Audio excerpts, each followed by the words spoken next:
tardes a todos, a todas, los que nos siguen habitualmente en el ciclo de Mujeres al Mando.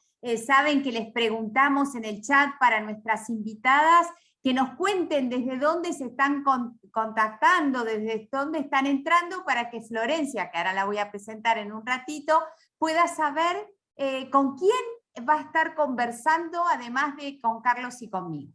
Bueno, como saben, como los tenemos a las que no por primera vez, o a los que no por primera vez, pero el resto a lo mejor alguna vez ya participaron de este ciclo, saben que nosotros, desde el instituto, venimos desarrollando como en gestión asociada este ciclo, desde el instituto, que se dedica justamente a estar cerca de los ciudadanos y permitirles la capacidad de participar activamente en la formación y diseño de políticas públicas, y desde una red global de mujeres dedicada al empoderamiento.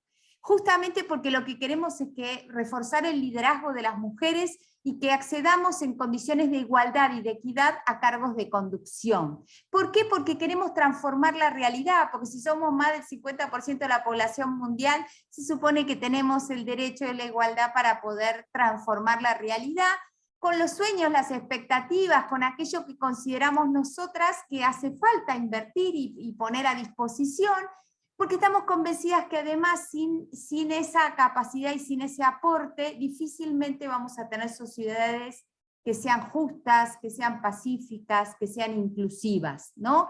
Y a su vez, si no logramos esas sociedades, difícilmente vamos a poder pensar en desarrollo. Con la invitada de hoy vamos a ver cómo ella inclusive viene trabajando en esa línea, ¿no? Desde la inclusión, desde la igualdad, para pensar el desarrollo de una manera feminista.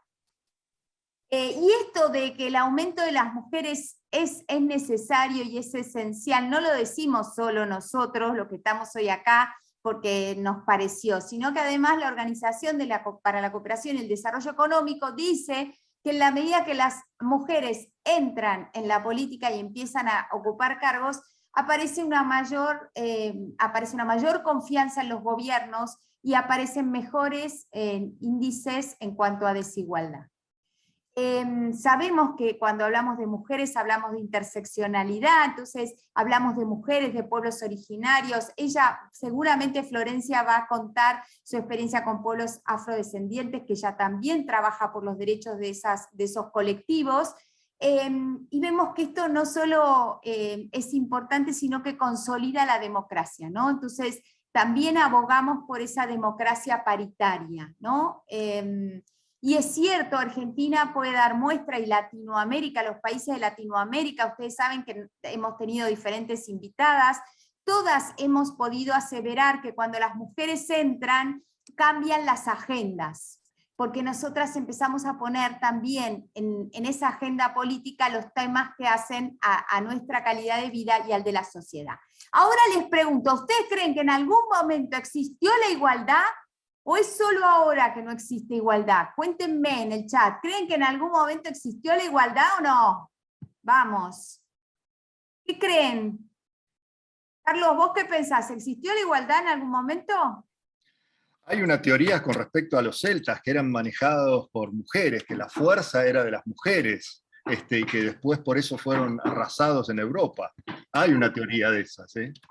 Bueno, los estudios dicen que en principio nunca existió la igualdad de género por distintas razones, por guerras, por depresiones económicas, por diferentes cuestiones, nunca existió la igualdad. Lo cierto es que aun cuando veníamos conquistando avances en términos de equidad y de igualdad, el tema de la pandemia hizo que estas cifras creciera esa brecha de desigualdad entre hombres y mujeres, y ahí tenemos algunas cifras, estamos mayormente postergadas en el tema de la política y en la economía, ¿no? El World Forum Economic establece que faltan 135 años para que podamos tener igualdad, con lo cual imagínense que no hay tiempo para perder.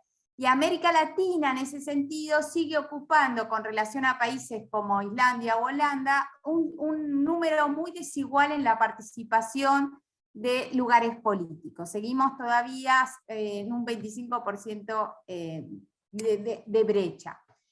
Además, ganamos por la misma tarea un 19% menos. Y todos sabemos que la dependencia económica, la insuficiencia de ingresos, son además de la desigualdad de poder, son los principales factores por los cuales nosotras sufrimos violencia. ¿Y qué decir de los datos de feminicidio de la región, que son verdaderamente una violación a los derechos humanos de las mujeres? Entonces, no podemos seguir manteniendo esta situación. El patriarcado sigue estando muy presente en la política, por eso hacemos mucho foco en este ciclo de la necesidad de que las mujeres accedan a cargos de decisión con lentes de género. Por eso es tan importante escuchar las referentes que tienen esta mirada y que pueden trabajar, incidir en las políticas públicas para cambiar, porque cambiar la desigualdad es una responsabilidad de todos. Desde ya que el primero obligado es el Estado y los poderes del Estado, pero también a medida que nos vamos sensibilizando, vamos pudiendo, como dice Rigoberta Menchú, siempre no hubiéramos llegado a donde estamos si no hubiera sido gracias a la lucha de miles y miles de lideresas a nivel mundial, a nivel latinoamericano, que hicieron mucho por la participación. Y hoy vamos a tener una invitada de lujo, es Florencia Pagola, que como dice Rigoberta también está ahí luchando y desde su Uruguay querido está trabajando en la región también para trabajar por la igualdad. Les presento quién es Florencia. Bueno, Florencia es una periodista feminista. Es licenciada en Ciencias de la Comunicación por la Universidad de la República de Uruguay. Además, escribe e investiga sobre derechos humanos y género. Ha reporteado a la agenda de violencia contra las mujeres y también todo el tema del colectivo de personas LGTBI más Q. Personas de pueblos originarios, migrantes y afrodescendientes en Uruguay y en América Latina, porque ella reportea. Entonces, es coordinadora junto con otras colegas del medio digital Caja Negra. Es integrante de la primera generación de Red Latinoamericana de Jóvenes Periodistas, porque además tiene eso, es mujer, es joven, es uruguaya. Y además es una de las fundadoras de la Red Unidas, que después, si puede, les vamos a pedir que nos cuente mínimamente sobre esa red para las que les interese conocer sobre una red muy importante que también existe en Latinoamérica. Y actualmente colabora en forma habitual con La Diaria, con Pícara Magazine, Icknet en español. También brinda talleres de escritura íntima para mujeres. Así que es todo un lujo tenerla y le agradecemos enormemente desde el Instituto a Florencia por estar hoy dedicándonos su tiempo generosamente a todos nosotros. Bueno, bienvenida Florencia. Hola, buenas Raquel, hola Carlos y hola a todos y todas los que están aquí presentes y están escuchando esta conversación y participando. Bueno, ¿has podido ver, Flor, que nos escriben desde distintos lugares? No sé si Carlos ahí registró, pero bueno, son distintas localidades. Vos sabés que Argentina es un país muy extenso y tenemos desde Tierra del Fuego, mirá, hasta personas que recién veía de Salta, es decir, los dos extremos del país, ¿no? Ya veo que no para de entrar gente, que está muy concurrida, así que eso me da mucho gusto, obviamente. No para de entrar gente, hay gente de Neuquén, hay gente de Puerto Iguazú, de Tierra del Fuego, de Río Negro, de Chipoleti, de Comodoro Rivadavia. Alta expectativa has generado, Flor. Bueno, me alegro. Bueno, Flor, contanos brevemente, ¿cuál es el trabajo que venís realizando como periodista feminista en Uruguay? Bien, bueno Raquel, te cuento. Yo soy licenciada en Ciencia de la Comunicación, como bien dijiste tú, y hice periodismo, y bueno, y empecé ya en Uruguay, ya hace algunos años, ya hace unos 10 años, a ejercer el periodismo. Bueno, al principio se hacía como un periodismo muy, con una perspectiva muy social, y con el tiempo me fui interiorizando más con lo que era el género y los feminismos, obviamente desde una postura muy personal, en el sentido de que al ser mujer, obviamente que tenía como cierta empatía por esos temas, el haber vivido ciertas circunstancias, obviamente, que tienen que ver con la violencia y con un montón de cuestiones que las mujeres de desigualdad de género, como bien decías tú ahora, y demás. Entonces, bueno, me fui interiorizando en eso y empezar a entender también y a sentir de que era una cosa que me apasionaba realmente, poder comunicar, contar historias que tuvieran que ver con estos temas, y poder también visibilizar historias de mujeres que por ahí estaban siendo invisibilizadas.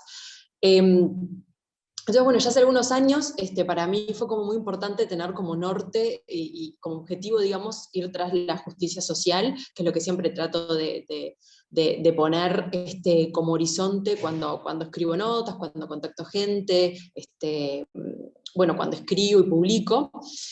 Bueno, geográficamente también me sitúo en Uruguay, en Montevideo, aunque bueno, yo soy en realidad del interior del país, pero me vine a estudiar a Montevideo y ya me quedé viviendo acá, pero también desde bastante temprano empecé a colaborar en medios internacionales, entonces eso me dio una perspectiva regional y también mucho interés por conocer lo que pasaba en otros países de América Latina, con estos temas de género y feminismo, pero bueno, con otros también.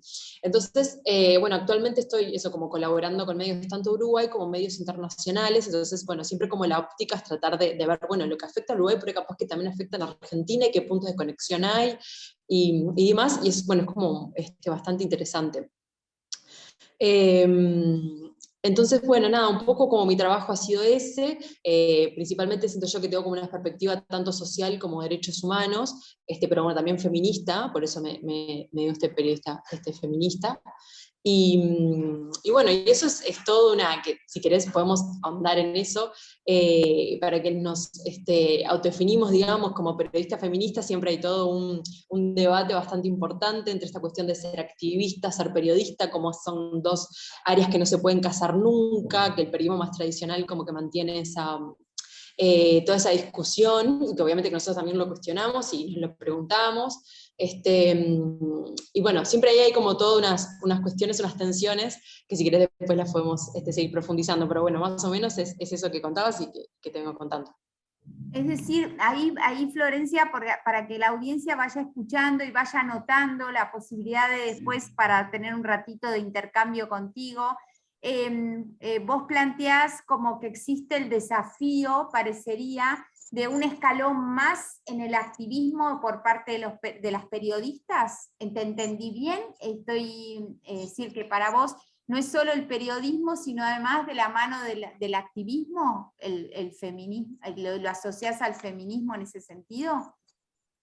Yo creo que son dos cosas. Una es que siento que en el momento político, histórico-político que estamos viviendo, sería de suma importancia que la perspectiva feminista se empiece a hacer transversal a los medios y transversal a cualquier periodista, sea hombre o mujer, ¿no? O el género, ¿no? Que sea.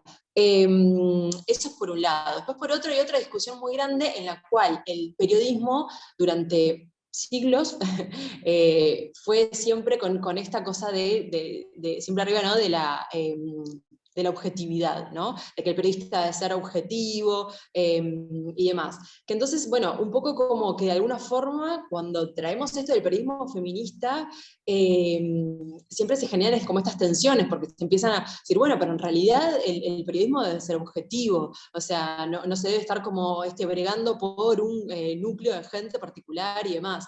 Y en realidad, o sea, en múltiples casos estamos viendo y constatando de que es muchísimo más honesto y transparente tener una ética periodista en la que vos decís, yo tengo esta perspectiva para ejercer el periodismo, porque realmente siento, o sea, porque realmente adhiero a que para llegar a la justicia social debe haber la igualdad entre géneros. Entonces, por eso yo trabajo de una perspectiva feminista.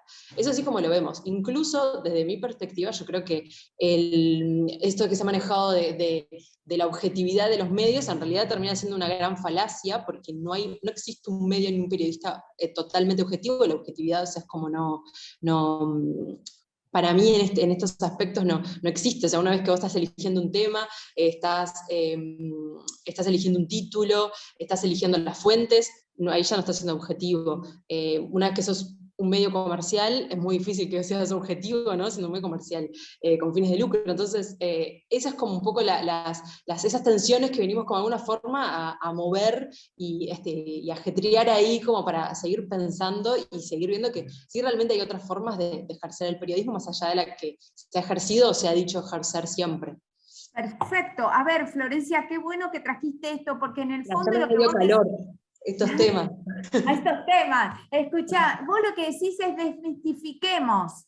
Siempre se pensó como un periodismo que parecía neutral, pero ojo, que la neutralidad me haces acordar mucho al trabajo que siempre hacemos los mediadores, que decimos, pasamos de decir que éramos neutrales, cuando en realidad nos vemos atravesados por diferentes circunstancias, a decir que somos multiparciales. Y es que podemos no tomar partido por nadie, porque en realidad o tomamos partido por todos o nuestra verdadera causa es el proceso.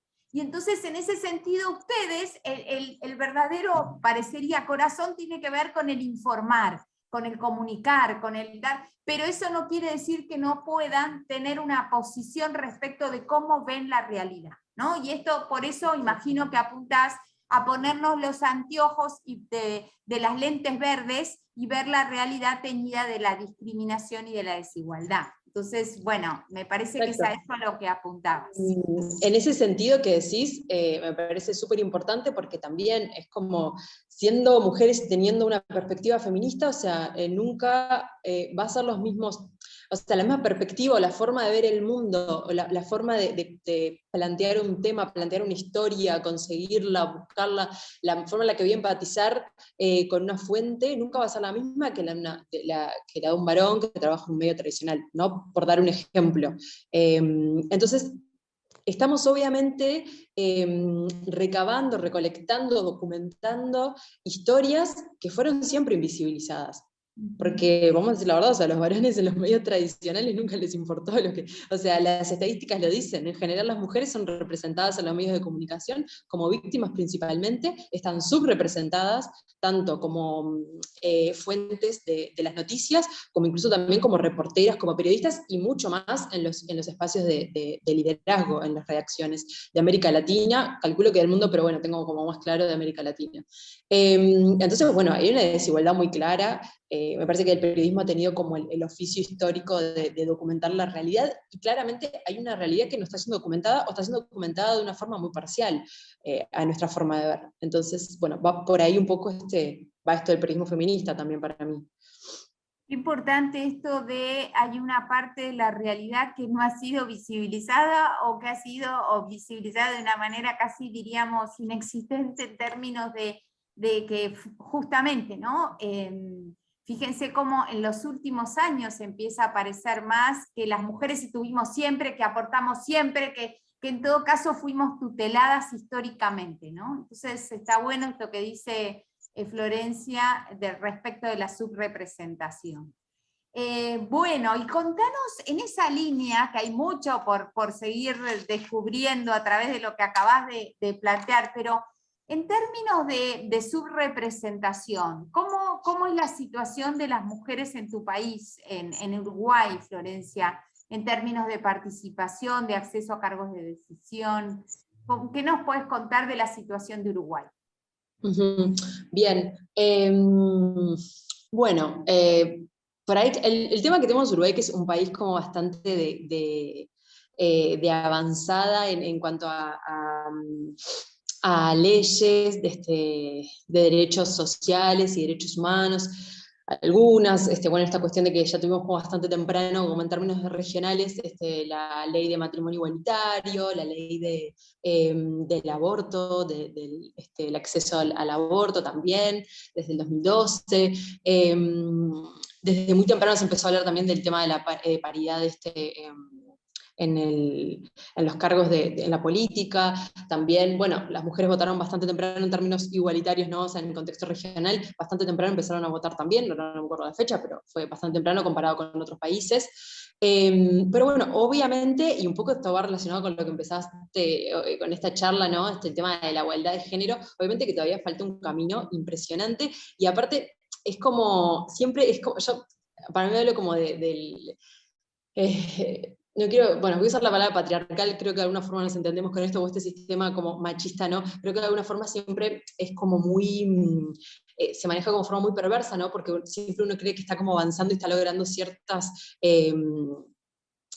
cree que logró ciertos logros, justamente, pero a la vez también es como que se va refinando siempre, ¿no? Y siempre hay una forma en la que te das cuenta de que todavía falta un montón, que no llegaste ni ahí. Y bueno, y eso también pasa acá. Por ejemplo, tenemos una alta tasa de femicidios, ¿no? En comparación, hablando de tasas, ¿no? En comparación con la población que tenemos, que viste que Uruguay es una población muy chica, de 3 millones y medio. Entonces, por ejemplo, el año pasado terminamos con 25 femicidios en total en el año, que bueno, para la población que tenemos es bastante. Hay una violencia de género bastante importante también. Han salido en el último, bueno, incluso este año, por ejemplo, bastantes, que en Argentina también ha pasado, violaciones grupales que han sido masivas, o sea, que se han conocido de forma masiva. Hay una ley integral contra la violencia de género, que bueno, que da gusto que se llame violencia de género y que sea integral, pero a la vez en realidad no tiene presupuesto, entonces tampoco se está aplicando. Bueno, ese tipo de cosas son las cosas que, bueno, ahora también con el aborto, en realidad, o sea, siempre tuvimos una ley y los números de mortalidad materna bajaron impresionante, o sea, casi que no existe la mortalidad materna por aborto, salvo algunos casos muy puntuales, pero después también nos damos cuenta que todavía hay mucha objeción de conciencia, hay muchos obstáculos para que las mujeres realmente consigan y logren acceder a un aborto seguro en sus casas. Bueno, obviamente que, como bien sabemos, esto empieza a cruzarse con la interseccionalidad, entonces esto empieza a empeorar cuando, además de ser mujer, también sos negra o afrodescendiente, también sos una mujer indígena, que en Uruguay el tema de los indígenas, si que después le podemos hablar un poquito, está como muy invisibilizado, incluso desde el Estado, y no reconocidos.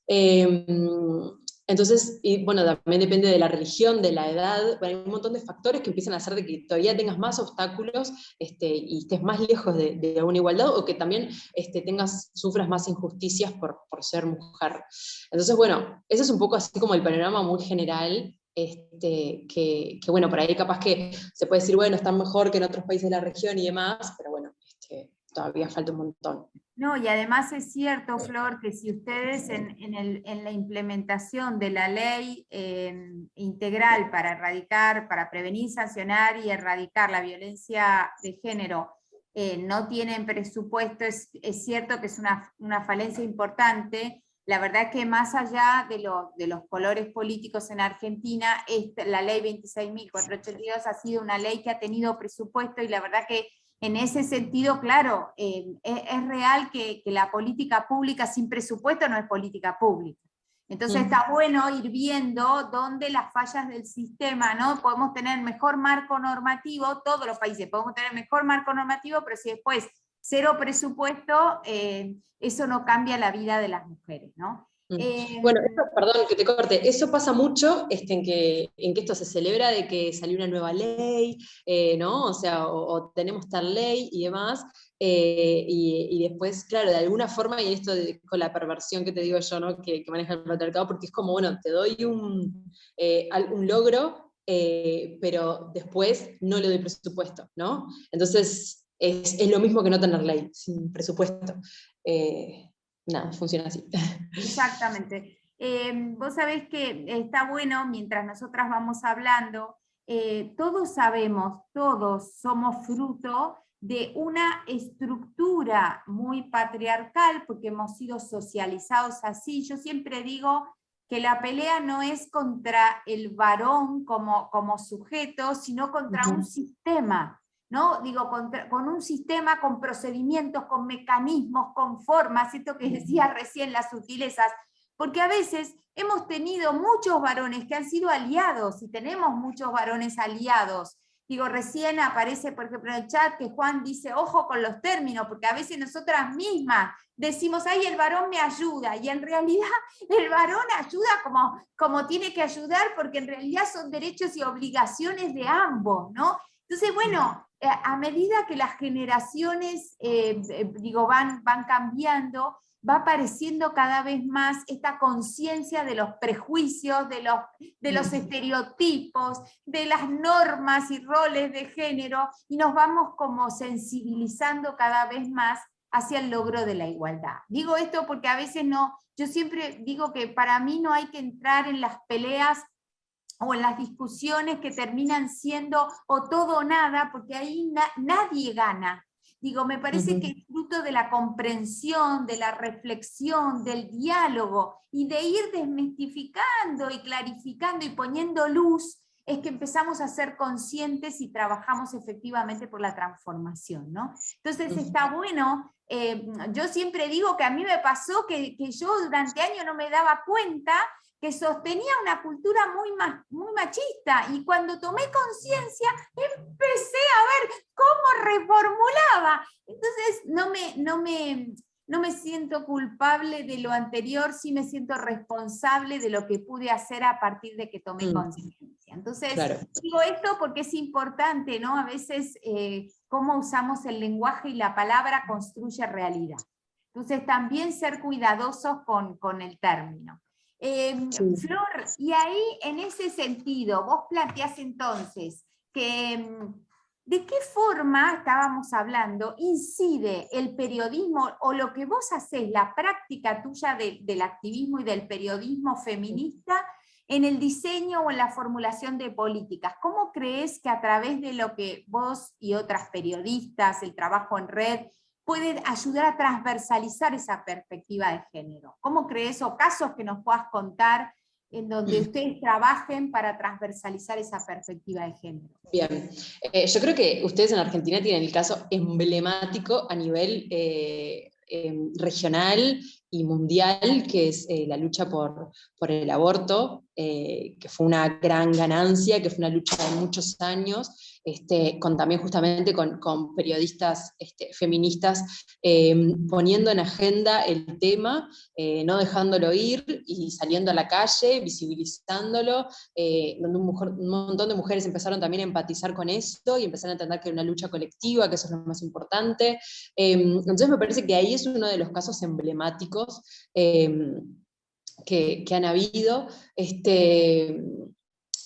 Eso por un lado. Después hay otra discusión que me parece que está bueno tenerla, y que yo la he tenido con otras colegas feministas también, es que, bueno, por ahí en otros países de la región, en Uruguay no tanto, pero en otros países de la región sí hay medios feministas que están trabajando estos temas desde un punto de vista, de una perspectiva feminista claramente, y derechos humanos, y que logran posicionar ciertos temas.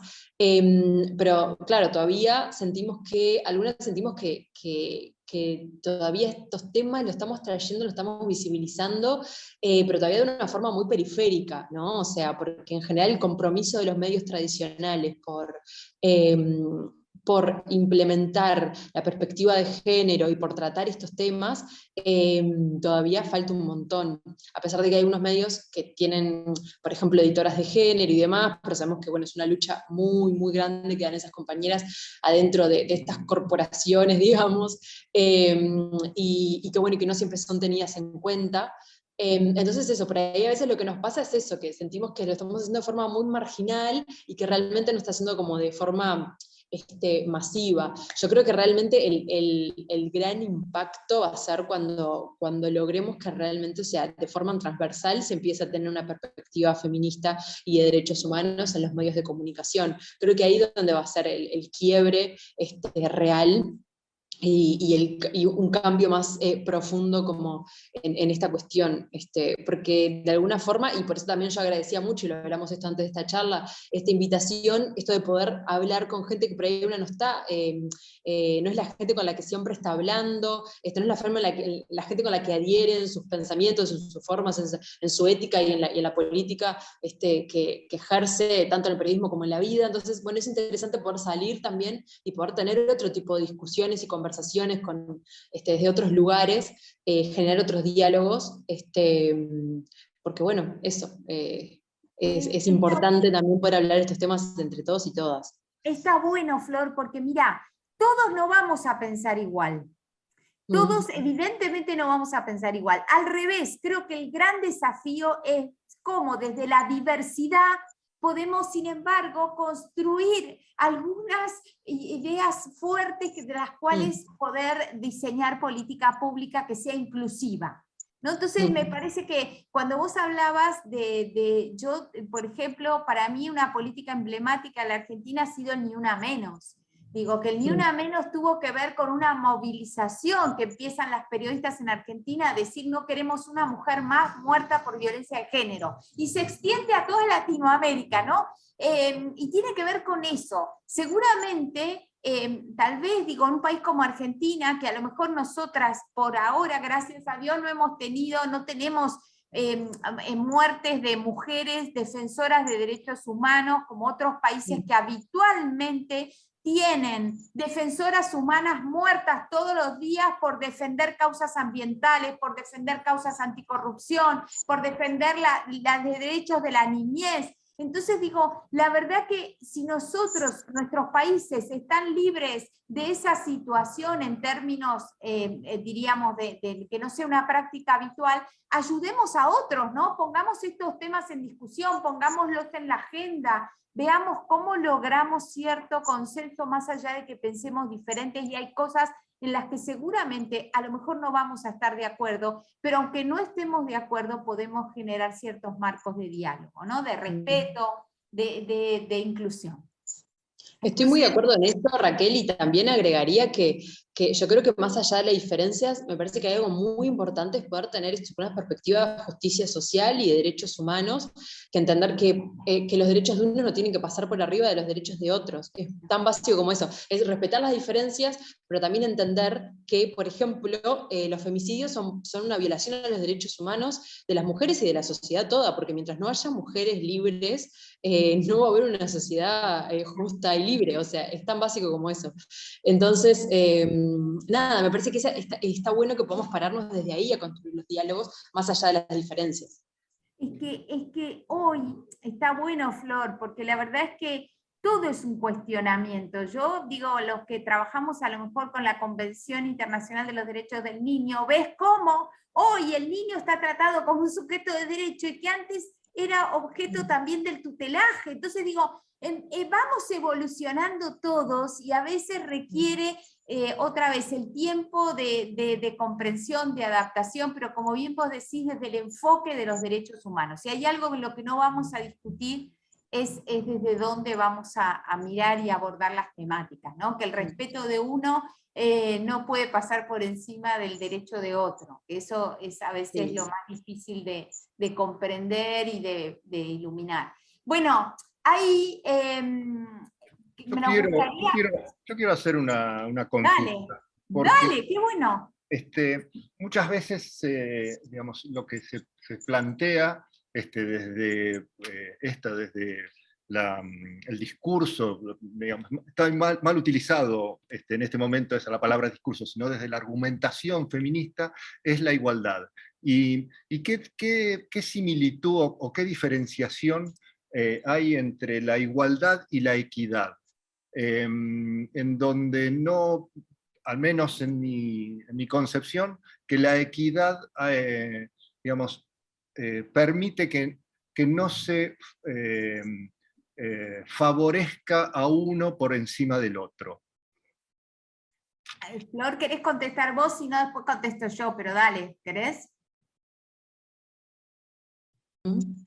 ¿Cómo ves el tema de igualdad y equidad y por qué muchas veces destacamos esto en los cursos? Digo, a mí me pasa que en los cursos yo siempre digo, todos somos iguales ante la ley y se supone que somos todos sujetos de derecho. Entonces, es cierto que no queremos la igualdad en términos de que las mujeres somos diferentes, pero no porque seamos diferentes tenemos que ser desiguales en término valorativo, o nuestras acciones, o nuestra práctica, o nuestras habilidades ser evaluadas menos que la de los varones. Entonces, por eso hablamos de equidad. La equidad es decir, si somos todos sujetos de derechos, entonces deberemos tener un criterio de equidad, porque nosotras empezamos mucho más atrás.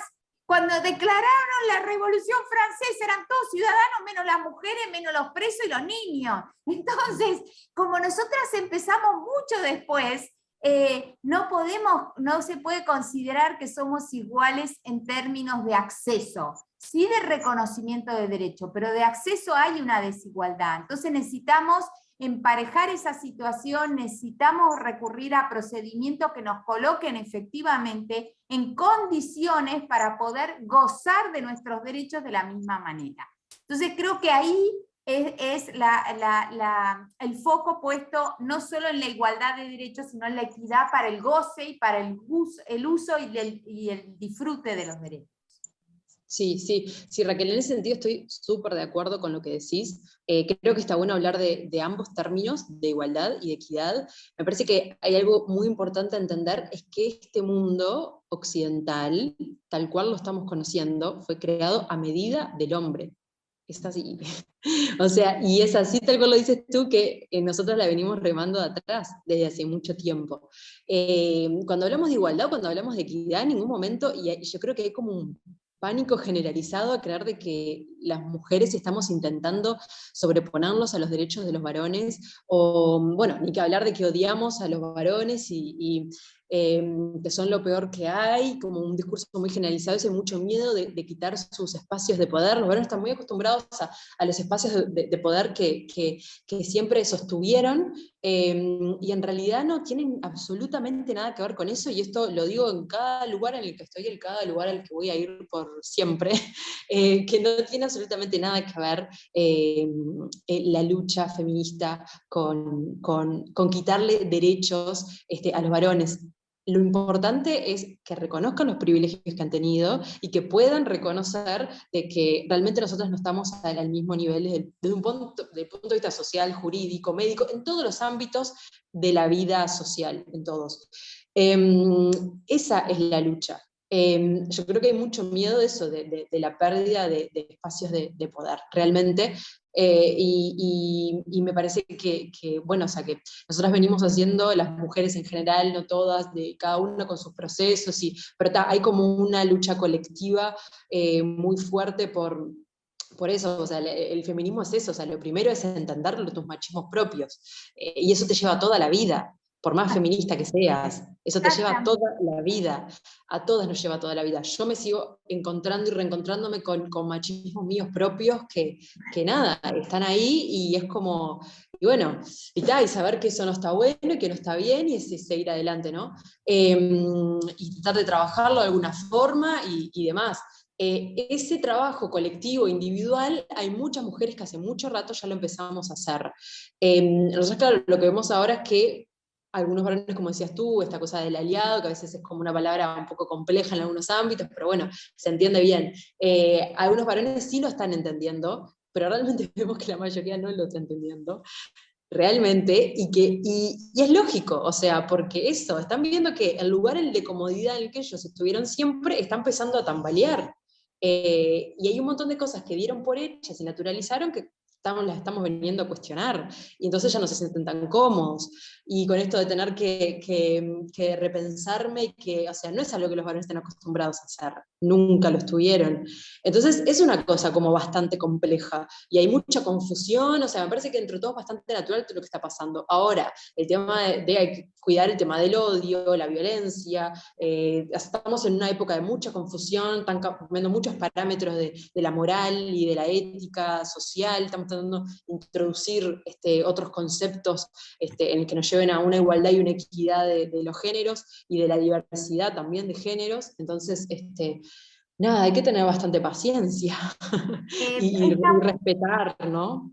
Está bueno lo que decís, Flor. Dos cosas quiero recordar a todos los que estamos acá, la mayoría argentinos, salvo uno o dos que decían desde Honduras, pero a las que somos argentinas o varones argentinos. Victoria Ocampo, vos sabés que nosotros tuvimos una hermosa, una inteligente, una brillante escritora argentina como Victoria Ocampo, que ya en 1800 ella decía: hay una minoría que bendigo con relación a los hombres, a los que yo les digo que nosotras no queremos ocupar el lugar de ellos, nosotros lo que queremos ocupar por entero es nuestro. Entonces, como diciendo, no entremos en la pelea, porque en esto no es una pelea, es que empecemos a reconocer cuál es la realidad y nosotras ocupar enteramente los nuestros, ¿no? Entonces, me parece que es un poco eso, y además entender, y recojo lo que acabas de decir, porque creo que es muy importante. La América Latina, si tiene alguna de los mayores padecimientos que está, valga la redundancia, atravesando, tiene que ver con la alta polarización, ¿no? Entonces, digo, con estos enfrentamientos que lo que generan es odio, rabia, rencor, y de eso los que trabajamos el tema de resolución de conflictos sabemos que es muy difícil volver. Los conflictos se desescalan, pero cuando ya llegan a una polarización, a una confrontación tan grave, es muy difícil. Entonces, siempre hay que tratar de que en estos temas que dividen aguas, ser respetuosos, utilizar cuidadosamente la palabra. Y ahí siempre traigo a la mente un principio de Harvard que dice: suave con las personas, duro con el problema, pero suave con las personas, porque somos seres humanos y necesitamos cuidado y respeto. Así que me parece que eso también es importante. Dale, Carlos, que te cortamos la palabra, vale. Pido. No, quiero volver a algo que dijo Flor, y que a mí como hombre realmente en esta situación me ayuda. Digamos, mencionaste tu lucha interna en donde te encontrás con algunos machismos para desarmarlos. Te pido ejemplo. Mirá lo que te pide. ¡Ah! No, sí, mortal.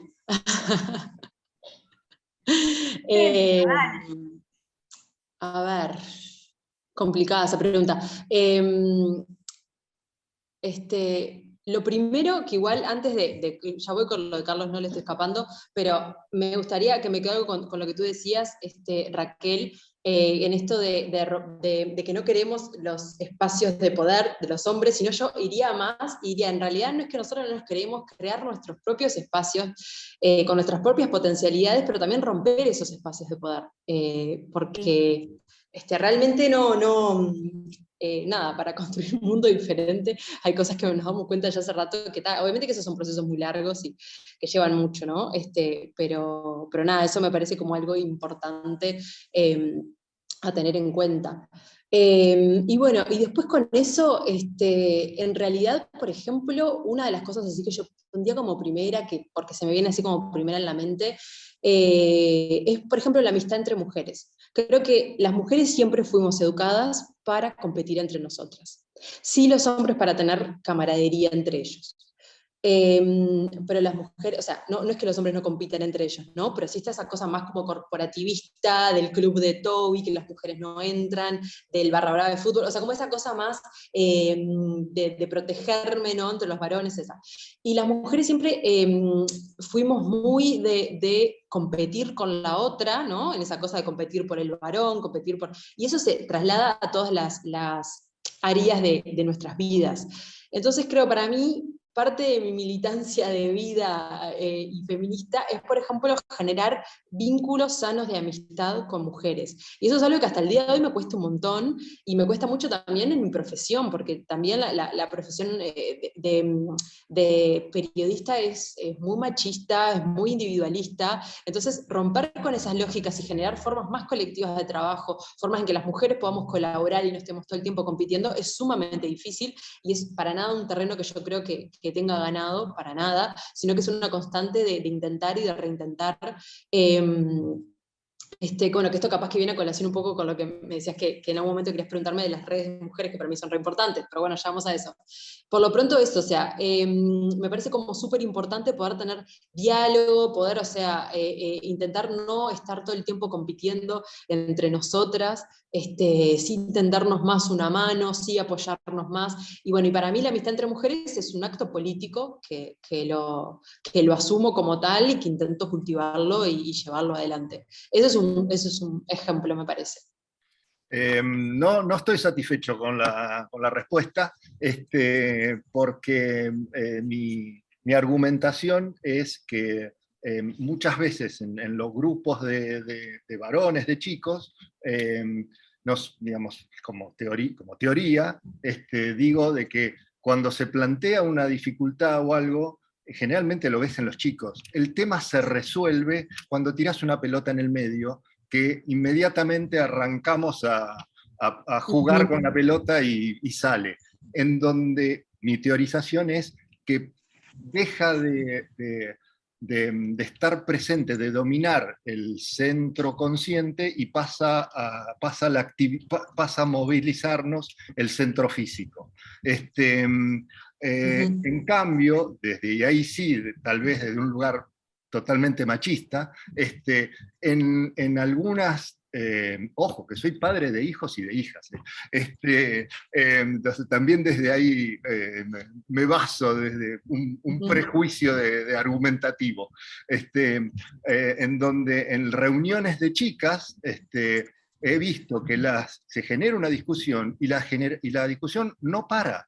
No para y no sale del centro intelectual, no sale desde ese lugar intelectual y es imposible sacarlas a otro centro que es el ejemplo que decía, los hombres tirás la pelota en el medio y se acaba.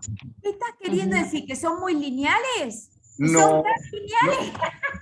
no, lineales no, estoy pidiendo ayuda a que eso que hace rato atrás decía Florencia, de que, digamos, el desarmar y luchar contra sus propios Machirulo. espacios de machismo, bueno, estoy pidiendo eso, un ejemplo como para poder entender desde qué lugar está mirando una mujer. No sé, Flor, pero digo, yo te podría dar los más habituales y que tiene que ver con, y lo asocio mucho a lo que planteaba Flor hoy, respecto de los varones. También está en cuestión las nuevas masculinidades.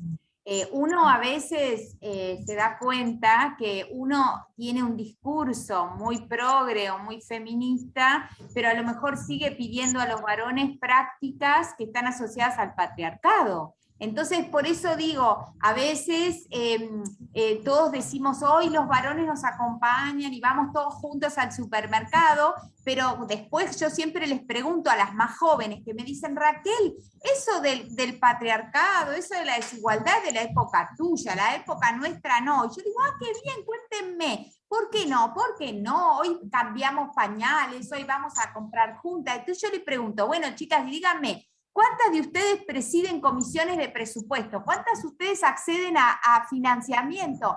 ¿Cuántas de ustedes deciden? Entonces ahí empiezan a revisar. Es decir, Carlos, que todavía estamos atravesados permanentemente por normas que dicen qué se espera de cada uno, qué se espera de las mujeres, qué se espera de los varones.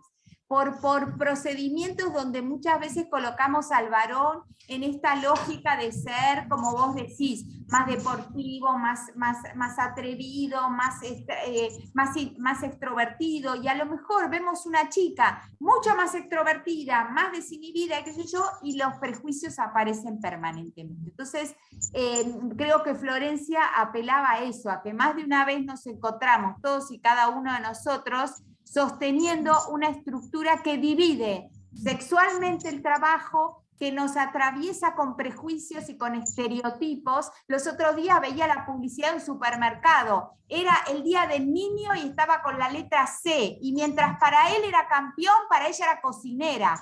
Y no renegamos del placer de cocinar, nos encanta cocinar, pero a los varones también les encanta cocinar, y no porque cocinen son de otra orientación sexual. Entonces, vamos a eso, a ese tipo de situaciones, me parece habituales, donde empezamos como a deconstruirnos y empiezan a aparecer las nuevas masculinidades. Qué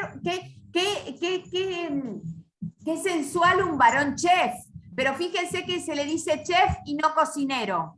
¿Estamos? Entonces digo, de esas cosas me parece que hablamos cuando hablamos de esto. Bueno, y las tareas de cuidados me parece que también es un gran ejemplo, que estuvieron, me parece también se estuvieron conversando en el chat, las tareas de cuidados, el rol en que nos ponemos las mujeres frente a esas tareas de cuidados, la maternidad también, o sea, yo siempre digo, o sea, ser madre en este mundo occidental realmente, o sea, es un desafío muy grande. Yo veo madres realmente muy solas, o sea, muchas veces si no tenés una contención familiar cercana, muchas veces tu pareja sí, llevará el cochecito, hará un mandado, todo lo que tú quieras, pero no llega realmente como a hacer una cosa de 50-50, que es lo que se habla mucho ahora, ¿no? Como que hay un montón de cosas también en las que obviamente porque ya tenemos naturalizadas, nos ponemos en ese lugar y esa es la cuestión, ¿no? Y lo que yo digo de tener que estar toda la vida reflexionando y tratando de desentrañar y de entender y de aceptar eh, para decir, no, bueno, con esto no. Y eso es sumamente complejo y doloroso y te lleva toda la vida. Qué bueno esto que decís, ¿no? Que es cierto, que es doloroso y que nos lleva toda la vida, porque en el fondo entra en cuestionamiento a todos y a cada uno. Seamos como papás, como... Yo lo que les propongo, chicos, ahora después abrimos un ratito a las preguntas, pero lo que les pedimos es, por eso, si quieren ir poniendo en el chat, para hacerlo más fácil. Una preguntita más le vamos a hacer a Florencia. Flor, contanos tu experiencia de redes de mujeres y qué significa para vos concretamente la Red Unidas o la red del periodismo que mencionamos en tu presentación. Bien. Bueno, la Red Unidas es un proyecto que es de parte del gobierno alemán y que lo que hace es como nuclear a mujeres activistas por los derechos de las mujeres, tanto de América Latina como de Alemania. Yo soy miembro fundadora desde el 2019 y de alguna forma participo de forma activa. También, por ejemplo, estoy con un proyecto más de medio digital independiente, también con otros colegas, y de alguna forma asisto a encuentros, debates, charlas, o sea, siempre como que me interesa mucho el círculo de mujeres y el poder generar pienso, reflexión, desde la experiencia compartida. Eso es algo que me gusta mucho. Para mí, por ejemplo, estar en redes como la Red Unida es algo... es muy hermoso primero porque podés encontrarte con mujeres o sea, a mí pasa que es una de las cosas que más me apasiona en la vida es conocer historias de mujeres y bueno, si las puedo contar mejor. Y mujeres diversas también, ¿no? Y mujeres que también están haciendo un montón de esfuerzos, eso, por visibilizar sus historias, por conseguir cosas que nunca pudieron tener, por cambiar su vida, por cambiar la vida de su colectividad, de su comunidad, de su país. Entonces hay un montón de historias que se pierden todo el tiempo porque realmente no las estamos mirando, no le estamos poniendo ojo a eso, foco, y me parece que para mí el encuentro entre mujeres, para mí es una de las mejores formas, es esa primero, o sea, porque estás encontrando con una par y estás empatizando, y a veces lo más lindo, una de las cosas más bellas del encuentro entre mujeres es colectivizar las experiencias, porque muchas de las cosas que creemos que una de las triquiñuelas del patriarcado, de este sistema patriarcal, justamente es hacernos creer de que lo que nos pasa a nosotras solas. Y una vez que te encontrás con mujeres, siempre te das cuenta que te dices, ay, yo pensé que me pasaba solo a mí. Eso pasa siempre. Y en realidad cuando te encontrás con otras mujeres te das cuenta que no te pasa solo a ti. Es un tema más colectivo que personal. Para mí, tanto hacer periodismo feminista como ser feminista y encontrarme con otras mujeres es un tema de colectivizar experiencias y entender que no nos pasa solo a nosotras, porque cuando nos pasa solo a nosotras es donde viene la culpa, que para las mujeres es súper jodida, donde cargamos con un montón de mochilas que no están buenas y que no ayudan para nada a nuestro crecimiento y no nos ayudan a ser libres tampoco.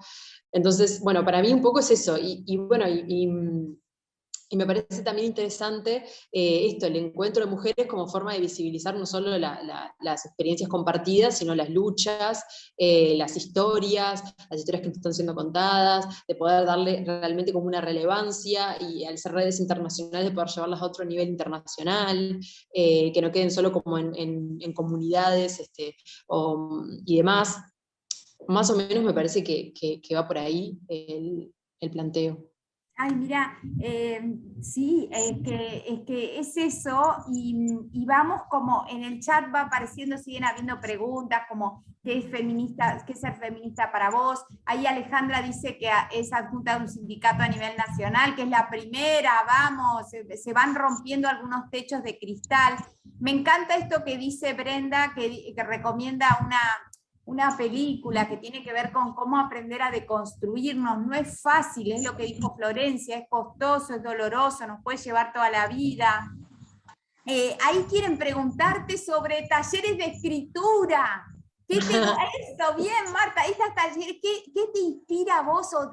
O cerrar con esta idea de qué te deja a vos escribir historias de mujeres o contar las historias de las mujeres. Bien.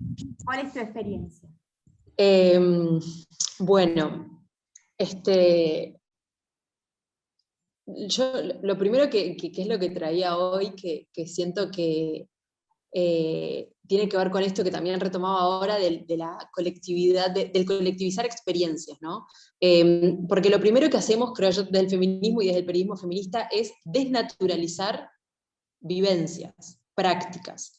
O sea, esas cosas de las diferencias de géneros y de la violencia y demás que están tan naturalizadas, de los estereotipos, de eso que creemos de que es parte intrínseca de nuestras vidas, hasta incluso creemos que es biológico y físico, y que está más que demostrado que es cultural y es social, y que es construido, y lo que es construido se puede deconstruir.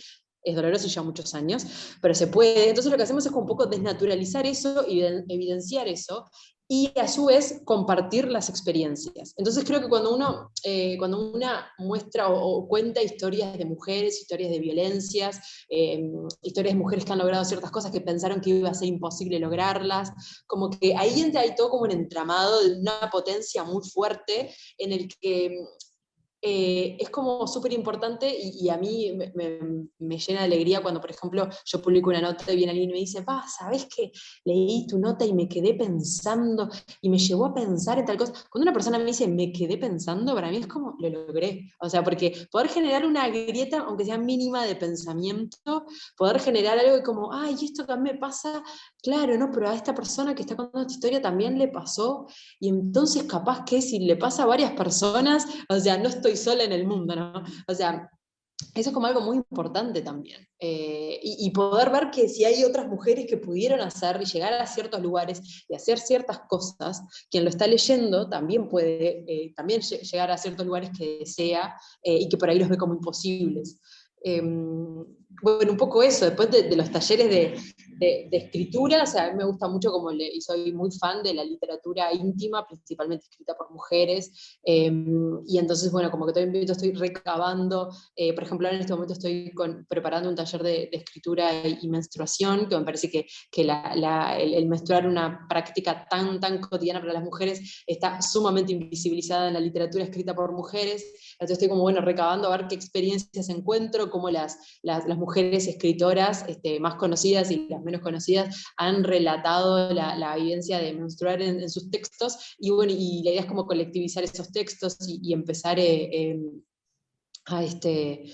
bueno, poder también escribir nuestras propias ideas. Hay una escritora muy buena española que se llama Brenda,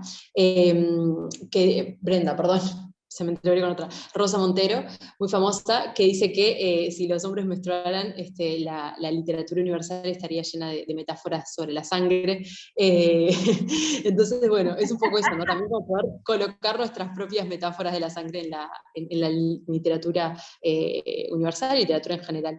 Y bueno, un poco por ahí es como que va mis planteos y mis ganas de eso, de reivindicar a las mujeres escritoras, que también muchas veces no son leídas o quedan apartadas, y bueno, y poder leernos entre nosotras y animarnos a escribir también.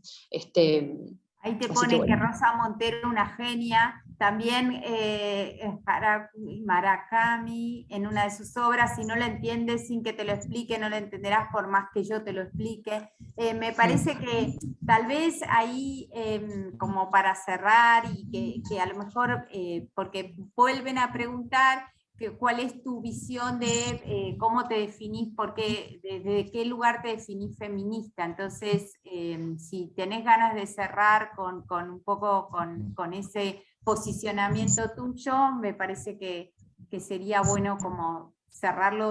Lo abrimos como periodista feminista y lo cerramos como el haber compartido un espacio muy grato y muy agradable contigo, desde tu visión. Ser feminista a mí me cambió la vida, obviamente. Muy para bien, y también la hizo de alguna forma un poco más engorrosa, lo que no quiere decir que no lo elija, obviamente lo sigo eligiendo.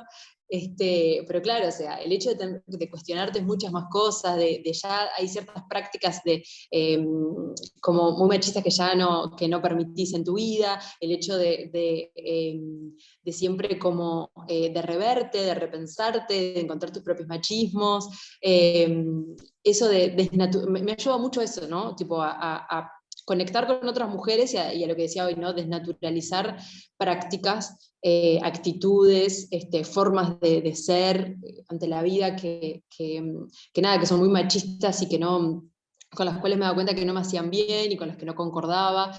Fue una forma de encontrarme, de tener amigas nuevas, de encontrarme, de leer a más mujeres, de escribir sobre mujeres, de encontrar un montón de injusticias que antes no las veía y de repente las empezás a ver y ya no puedes hacer ni oídos ni ojos, ni oídos sordos, ni ojos que no ven, ¿no? Es como, ya están ahí, ya las empezás a ver seguro. Y bueno, y es una causa que a mí realmente me apasiona mucho, en la cual empatizo totalmente por mi experiencia de ser mujer. Y bueno, y cada vez se va haciendo, lo vas llevando como una forma mucho más fina, en la que te cuestionás a ti misma, pero también vas cuestionando el feminismo mismo, ¿no? O sea, y a los feminismos, porque está bueno hablar así en plural, porque sabemos que hay muchas formas diferentes de ser feminista. Por ahí hay muchas concepciones o formas de ver ciertas cosas que tengo yo, que sé que hay otras que también se declaran feministas y que no las vemos iguales, y eso también es jodido, y eso también hay que entenderlo. Y bueno, entonces eso, o sea, es como un mundo de cosas maravillosas y complejas, pero bueno, que nada, que quienes nos declaramos feministas las asumimos como con mucho compromiso, y bueno, y básicamente con la idea de poder vivir mejor, vivir más en armonía, y bueno, y de que haya una justicia social, no solo para las mujeres, sino para personas dentro de la diversidad sexual y de género, para personas que históricamente han estado relegadas, y que nada, y que entendemos que nada, que no está bueno seguir, ¿no? Como con estas injusticias así. Y bueno, creo que va por ahí. Está bueno, y a eso agregarle, ahí como verás hay muchas personas que coinciden, habrá otras que seguramente no, pero igual lo que me parece que es muy honroso es que vos hablás de vos. Entonces, de alguna manera vos decís, mira Raquel, me cambió la vida, me la hizo más armoniosa o coherente, también me la hizo más engorrosa, pero la sigo eligiendo, ¿no? Entonces, claro, me parece que en ese nivel de reflexión cada uno tiene el derecho y también la responsabilidad de poder definir cómo uno elige y desde dónde uno se puede presentar y puede accionar. Lo importante, como comenzamos la charla, es que hay que privilegiar los derechos de todos, no uno sobre otro, ¿no? Como que el gran desafío es cómo hacemos para generar capacidad instalada en los gobiernos, en las asociaciones civiles, en las distintas organizaciones o instituciones para que haya lugar para todos, porque los derechos son exactamente iguales para todos. Así que bueno, con este enorme reconocimiento, y ahí ponen agradecidas y te aplauden, y bueno, con este enorme agradecimiento desde el Instituto de Formación y Gestión Política de la Ciudad, te damos la enorme bienvenida en términos a este espacio, de participar en este ciclo, y de haber, como dijimos hoy, agradecidos por tu tiempo, por tu generosidad, por tu calidez, por tu periodismo, que seguramente vamos a seguir, como dice Carlos, siguiéndote en redes. Bueno, y ahí ves que te siguen despidiendo, Flor, mirá. Qué bueno. Bueno, muchísimas gracias a ti, Raquel, a por la invitación, también a Carlos, al instituto, a las preguntas. Por ahí paso el chivo porque veía que decían cómo acceder a los talleres en mi Instagram, @flor.pagola. También ahí, como siempre, estoy mostrando un poco las propuestas y las cosas que voy haciendo, no solo de las notas y de las cosas que reporteo, sino también de las propuestas de talleres y demás. Hay algunas presenciales, hay otras que son online, así que seguro estaría súper encantada de que se puedan sumar. Y bueno, nada, más que agradecida de poder seguir repensando y poder tener la posibilidad de pensar en otras cuestiones, en otras preguntas que no siempre nos hacemos. Exactamente. Carlos, ¿querés despedirte de Flor con algo? Primero que nada, darle inmensamente las gracias por el lujo de que se haya sumado y haya participado, a quienes hemos tenido la oportunidad de leer algo de Flor. Realmente es un placer, realmente un placer contar contigo en esta tarde. Así que inmensamente agradecido, y simplemente, digamos, había algo ahí que estaba muy bueno, a ver si lo perdí en el chat, a ver, Hay una compañera de Honduras que te dice del periodismo. Sí, hay Melissa de Honduras y había Daniel de Jalisco, desde México también lo teníamos. Pero había alguien que hablaba de la importancia de no de la disputa, sino de la conquista con la empatía y la razón. Y eso me parece que es así como muy, muy interesante. Bueno, de nuevo, cierre institucional desde el Instituto de Formación Política y Gestión Pública. Darte inmensamente las gracias, Flor, por haber asistido. El enorme placer de Raquel con su sabiduría y su arte de sumar a personalidades como la tuya y que siempre nos sorprende. Así que realmente muchísimas gracias. Y bueno, en un próximo encuentro ya nos encontraremos. Muchísimas gracias. Gracias a todos. Seguimos. Chau, Flor. Chau a todos. Gracias. Chau, muchas gracias.